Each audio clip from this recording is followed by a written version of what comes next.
शिल प्रभुपाद की जय, गुरु गौरांग की जय। तो कल के सत्र में हमने सुना था शिल प्रभुपाद जी से प्रश्न पूछा, आपको सबसे अधिक सेवा से हम कैसे प्रसन्न कर सकते हैं? कौन सी सेवा आपको सबसे अच्छी लगती है? कौन सी सेवा आपको सबसे प्रिय है?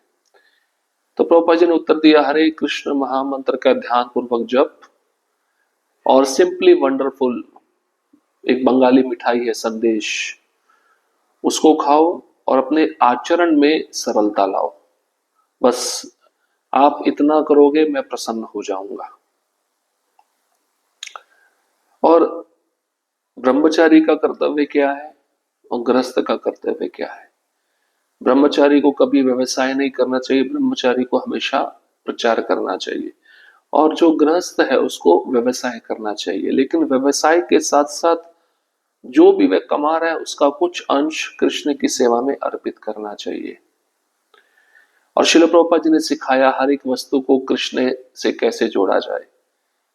कुछ शिष्यों ने कहा कि हम एक दुकान किराए पे लेने का सोच रहे हैं, तो प्रभुपाद जी ने कहा उस दुकान का नाम हरे कृष्ण शॉप रख दो, जिससे जो कोई भी उस दुकान पर आएगा, उस दुकान का नाम पड़ेगा तो उसके मुख से हरे कृष्ण का उच्चारण होगा और ये उच्चारण करने से वो पवित्र होगा। अब हम आगे और भी सुंदर लीला है उसको श्रवण करेंगे। कृष्ण पर ही भरोसा रखो। पुष्ट कृष्णदास, मैंने कहा शिल प्रभुपाद, इस संसार में आप ही एकमात्र व्यक्ति हैं जिन पर मैं भरोसा करता हूं। शिल प्रभुपाद ने अत्यंत करुणा से मेरी ओर देखा और कहा, मुझ पर मत भरोसा करो, मैं तुम्हें कभी ना कभी निराश कर सकता हूं। कृष्ण पर भरोसा करो, वे तुम्हें कभी निराश नहीं करेंगे। देखिए, एक शुद्ध भक्त क्या कह रहे हैं, मेरे पे भी भरोसा मत करो, कृष्ण पे भरोसा करो। कृष्ण कभी तुम्हारा विश्वास नहीं तोड़ेंगे, कृष्ण हमेशा तुम्हारा भरोसा रखेंगे। तो पुष्ट कृष्ण प्रभु जो शिल प्रभुपाद के शिष्य हैं, उन्होंने प्रभुपाद से कहा कि संसार में एकमात्र आप ही व्यक्ति है जिन पर मैं भरोसा करता हूं। तो प्रभुपाद जी की वाणी इतनी करुणामय थी, उन्होंने पुष्ट कृष्ण प्रभु की तरफ देख कर कहा, मेरे ऊपर भरोसा मत रखो, मैं तुम्हें कभी भी धोखा दे सकता हूं, मैं तुम्हें कभी भी निराश कर सकता हूं, लेकिन कृष्ण पे भरोसा करो, वे तुम्हें कभी निराश नहीं करेंगे, तुम्हें कभी धोखा नहीं देंगे। और ये बात सत्य भी है।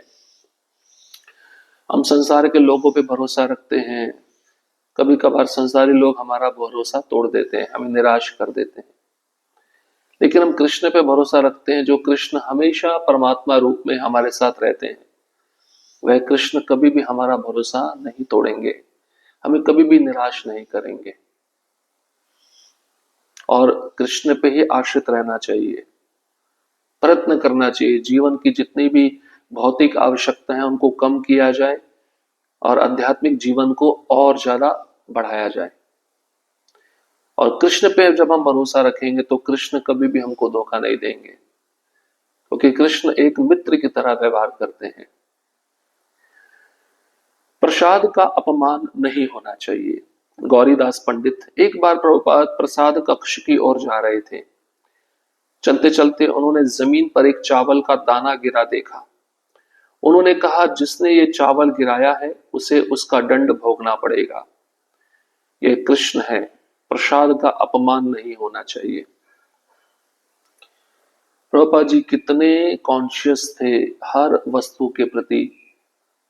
जमीन पे चल रहे हैं प्रभुपाद जी, और प्रभुपाद जी ने देखा जमीन पे ही महाप्रसाद का एक कण चावल के रूप में गिरा हुआ है। उस चावल के एक कण को देखकर, दाने को देखकर प्रभुपाद जी ने कहा, जिसने भी ये चावल का दाना गिराया है उसको दंड भोगना पड़ेगा, क्योंकि प्रसाद कृष्ण से अलग नहीं है, प्रसाद ही कृष्ण है, उसने कृष्ण को नीचे गिराया है। और कभी कभार हम भी देखते हैं जो प्रसाद नीचे गिरा होता है, पांव में आता है तो भक्त उठाते भी नहीं है। जो प्रसाद नीचे गिरता है उसको तुरंत उठा के साइड पे डाल देना चाहिए, जिससे अन्य जीव जंतु उस प्रसाद को ग्रहण कर सके। नहीं तो वे प्रसाद अपनी थाली में भी डाल सकते हैं, उसको ग्रहण कर सकते हैं, इसमें कोई बुरी बात नहीं है। प्रसाद का अपमान नहीं होना चाहिए। बहुत सारे भक्त प्रसाद का अपमान कई अन्य तरीकों से भी करते हैं। प्रसाद लेते लेते फोन पे बात करेंगे, ये भी प्रसाद के प्रति अपमान है। आप कृष्ण को ध्यान पूर्वक ध्यान उस प्रसाद के रूप में ग्रहण नहीं कर रहे हो, लेकिन आप बातें कर रहे हो। आपका ध्यान कहाँ पे? बातें करने में।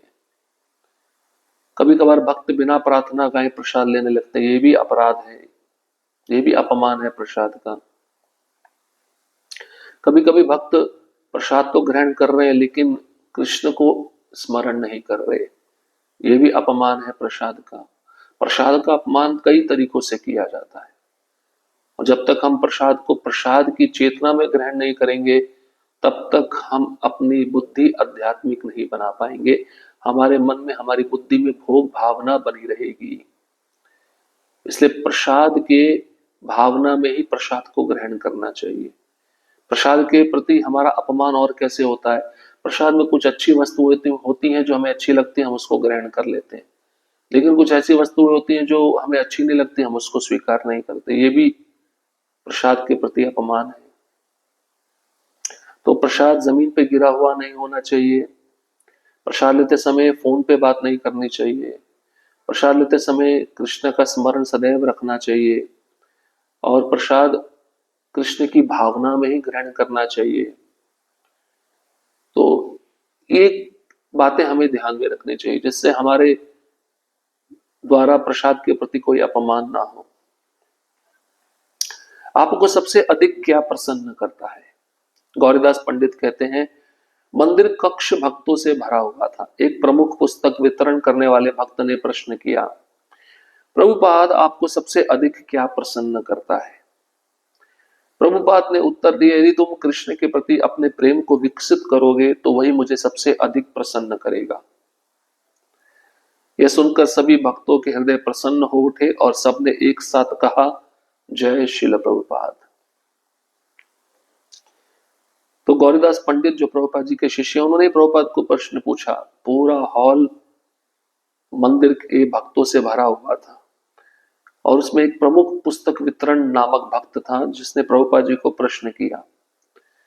वो जानना चाहता था कि प्रभुपाद जी की सबसे ऐसी कौन सी सेवा जिसको हम करके प्रभुपाद जी को ज्यादा से ज्यादा प्रसन्न कर सकते हैं। आपको सबसे अधिक क्या प्रसन्न करता है? प्रभुपाद जी ने इतना सुंदर उत्तर दिया। प्रभुपाद जी जानते हैं अगर मैं एक सेवा का गुणगान करूंगा तो बाकी भक्त जो अन्य सेवाएं कर रहे हैं वो निराश हो जाएंगे, उनका जो अपनी सेवा के प्रति महत्व है वो कम हो जाएगा। इसलिए प्रभुपाद जी ने क्या कहा, यदि तुम कृष्ण के प्रति अपने प्रेम को विकसित करोगे, अपने प्रेम को कृष्ण के प्रति बढ़ाओगे, वही मुझे सबसे अधिक प्रसन्न करेगा। अब हम अपना प्रेम कृष्ण के प्रति अधिक और कैसे बढ़ा सकते हैं? कृष्ण भावनामृत में जप करके, कृष्ण भावनामृत में सेवा करके। क्योंकि गुरु तभी प्रसन्न होते हैं जब शिष्य कृष्ण भक्ति में आगे बढ़ता है। और वो कैसे आगे बढ़ता है, इसका क्या लक्षण है कि वह सेवा करते करते बड़ा प्रसन्न रहेगा, बड़ा खुश रहेगा, संतुष्ट रहेगा, उसके मन में कोई भौतिक भावना या भौतिक इच्छा नहीं रहेगी। जब यह उत्तर प्रभुपाद जी के मुख से सभी भक्तों ने सुना तो सभी भक्तों के हृदय प्रसन्न हो उठे और सभी भक्तों ने एक साथ मिलकर कहा, जय श्रील प्रभुपाद। इन पुस्तकों को कृष्ण ने लिखा है। गौरीदास पंडित कहते हैं, एक बार यशोदानंदन प्रभु ने पूछा, प्रभुपाद आप जानते हैं कि आपके ग्रंथों में क्या है, फिर भी आप हमसे क्यों कहते हैं कि हम आपको पढ़कर सुनाएं? श्रील प्रभुपाद ने उत्तर दिया, मैंने पुस्तकें नहीं लिखी, ये कृष्ण ने लिखी हैं। तो यशोदानंदन प्रभु ने एक बार प्रभुपाद से प्रश्न पूछा, आप जानते हैं आपने अपने ग्रंथों को लिखा है, उन ग्रंथों में क्या है? लेखक जो लिख रहा है पुस्तक वह जानता ना कि उसने पुस्तक में क्या लिखा है, फिर भी आप हमको कहते हैं कि पढ़कर सुनाइए। ऐसा क्या है? आप बारंबार उन ग्रंथों को कहते हैं हमें पढ़ने के लिए, जिससे आप उन ग्रंथों को सुन सके। तो आप हमसे बार बार क्यों कहते हैं कि हम पढ़ें उन ग्रंथों को और पढ़कर आपको सुनाएं? ऐसा क्या है आपके ग्रंथों में? श्रील प्रभुपाद ने उत्तर दिया, ये पुस्तकें मैंने नहीं लिखी, ये कृष्ण ने मुझसे लिखवाई है, इसलिए मैं इन पुस्तकों को बार बार तुमसे पढ़ने के लिए कहता हूँ। और तुम्हारे माध्यम से पुस्तकें पढ़कर मैं उसको सुनता हूँ, श्रवण करता हूँ। और जितना अधिक मैं इन पुस्तकों को सुनता हूँ, मेरा आनंद में और वृद्धि होती है, मेरा आनंद और बढ़ता जाता है। तो वास्तव में पुस्तकें प्रभुपाद जी ने लिखी हैं, लेकिन कृष्ण ने लिखवाई हैं प्रभुपाद जी को माध्यम बनाकर।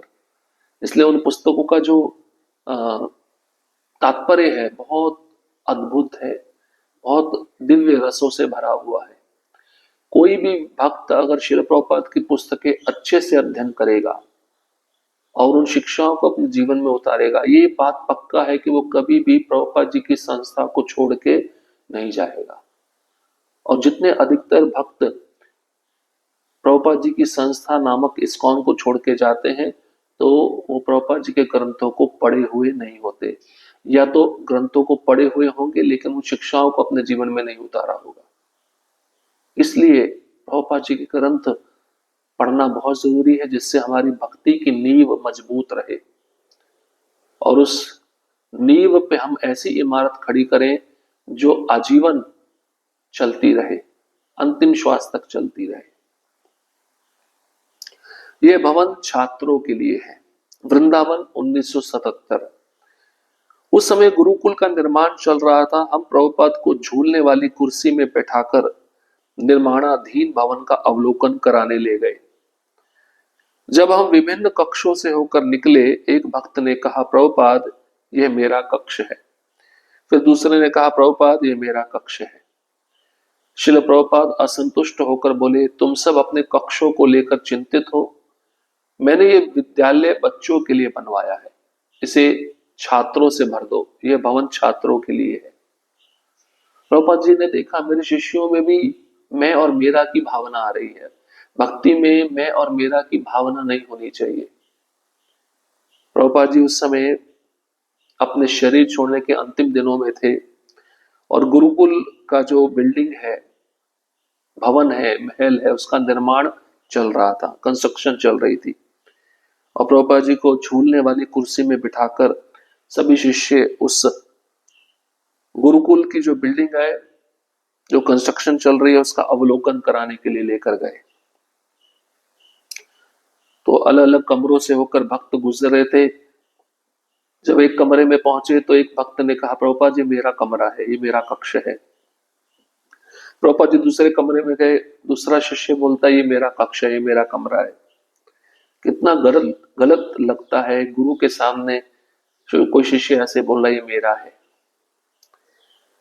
प्रभुपाद असंतुष्ट हो गए, प्रभुपाद जी प्रसन्न नहीं थे। प्रभुपाद जी ने कहा, तुम सभी लोग अपने कमरों को लेकर बड़ी चिंता में हो कि कौन कहाँ रहेगा, किसको किस प्रकार की सुविधा मिलेगी, लेकिन ये जो गुरुकुल है मैंने बच्चों के लिए बनवाया है और गुरुकुल में बच्चे रहते हैं, तो इस गुरुकुल को छात्रों से, विद्यार्थियों से भर दो। ये गुरुकुल तुम्हारे लिए नहीं है, ये भवन, ये महल तुम्हारे लिए नहीं है, ये छात्रों के लिए है। तो छात्र यहाँ पे आएंगे, वैदिक संस्कृति को समझेंगे, वैदिक संस्कृति का पाठ अपने जीवन में उतारेंगे, उनका जीवन सफल होगा। ये बिल्डिंग उन बच्चों के लिए बनाई गई है, तुम्हारे लिए नहीं बनाई गई। उन्हें कहो कि हरे कृष्ण जपे। जब हम प्रभुपाद को वापस उनके कक्ष में ले जा रहे थे, मंदिर में उपस्थित भक्तों ने प्रभुपाद को देखकर जोर से कीर्तन किया, जय प्रभुपाद, जय प्रभुपाद। प्रभुपाद ने पूछा, ये क्या जप रहे हैं? हमने कहा, वे कह रहे हैं जय प्रभुपाद। प्रभुपाद बोले, मुझे ये अच्छा नहीं लगता, उन्हें कहो कि हरे कृष्ण जपे। वे नहीं चाहते थे कि जय प्रभुपाद का कीर्तन अधिक देर तक चलता रहे। एक शुद्ध भक्त अपनी प्रशंसा भी नहीं चाहता, कोई भक्त उसके नाम को जपे वो ये भी नहीं चाहता। तो जब उस गुरुकुल की बिल्डिंग का कंस्ट्रक्शन देखकर प्रभुपाद अपने शिष्यों के साथ वापस जा रहे थे, तो प्रभुपाद ने देखा मंदिर में कुछ भक्त उपस्थित हैं और कीर्तन कर रहे हैं जोर से, जय प्रभुपाद, जय प्रभुपाद। वो कृष्ण का नाम नहीं पुकार रहे, वो प्रभुपाद जी का नाम पुकार रहे हैं। प्रभुपाद पूछते हैं अपने शिष्यों से, ये भक्त क्या जप रहे हैं? तो शिष्य कहते हैं, वे कह रहे हैं जय प्रभुपाद। तो प्रभुपाद तुरंत बोले, मुझे ये अच्छा नहीं लग रहा है कि मेरा नाम ले रहे हैं। उन्हें कहो कि हरे कृष्ण मंत्र का जप करें, हरे कृष्ण मंत्र का कीर्तन करें। प्रभुपाद जी नहीं चाहते थे कि कोई उनका गुणगान करे। जय प्रभुपाद का कीर्तन अधिक देर तक चलता रहे। एक शुद्ध भक्त चाहता है कृष्ण का गुणगान हो, अन्य आचार्यों का गुणगान हो। ये होता है प्रामाणिक आचार्य, ये होता है शुद्ध भक्त जो अपने जीवन से सिखाता है कि मेरा नाम मत लो, मेरा चर्चा मत करो, मेरे नाम का कीर्तन मत करो, अन्य आचार्यों के गुणगान गाओ और कृष्ण का गुणगान गाओ। और भौतिक जगत में कैसा है, कोई किसी का नाम ले तो उस जीव को कितना अच्छा लगता है कि मैंने कोई बड़ा कार्य किया इसलिए ये लोग मेरा नाम ले रहे हैं।